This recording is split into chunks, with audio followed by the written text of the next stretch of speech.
kami bertiga selaku pembawa berita mengenai penghapusan pasal pencemaran nama baik dalam UU ITE.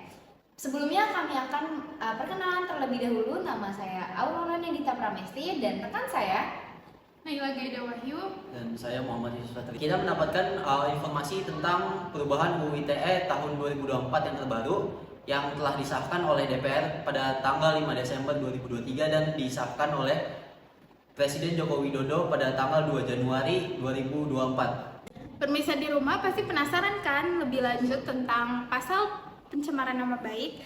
Di sini saya akan memberitahukan tentang salah satu berita tentang pasal pencemaran nama baik. Penghapusan pasal pencemaran nama baik UU ITE disebabkan oleh adanya kritik dan perdebatan mengenai pasal tersebut yang dianggap membatasi kebebasan berpendapat dan berpotensi disalahgunakan untuk menjerat orang yang mengkritik pemerintah atau pejabat publik.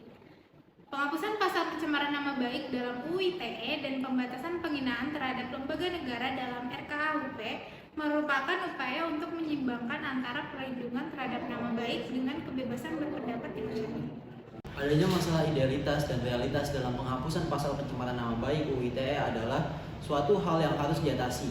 Secara umum, masalah idealitas yang utama adalah kebutuhan untuk menjamin kepastian hukum, keadilan, dan perlindungan hak-hak konstitusional warga negara dalam penerapan UU ITE, serta perlunya penyempurnaan regulasi agar tidak menjadi penafsiran yang sewenang-wenang dan merugikan masyarakat. Sedangkan masalah realitasnya adalah penggunaan pasal pencemaran nama baik dalam UU ITE sebagai instrumen untuk menekan kritik terhadap negara.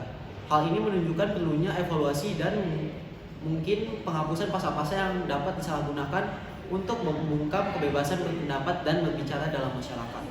Jadi, dengan adanya masalah idealitas dan realitas, muncullah solusi untuk menangani masalah-masalah tersebut yang mencangkup antara norma tertulis dan norma tidak tertulis. Nah, norma tertulis ini berisi tentang perubahan hukum secara resmi yang tercatat dalam lembaga legislatif atau otoritas yang berwenang. Hal ini bisa melalui amandemen atau revisi UU ITE yang dilakukan oleh DPR sebagai lembaga legislatif di Indonesia.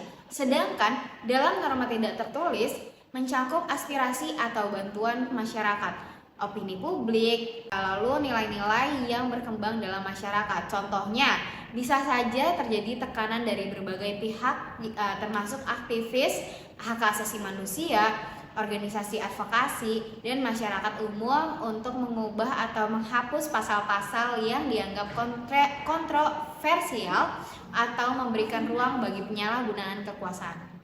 Nah, jadi gimana nih pemirsa? Pasti seru banget kan penjelasan mengenai penghapusan pasal pencemaran nama baik dalam UU ITE.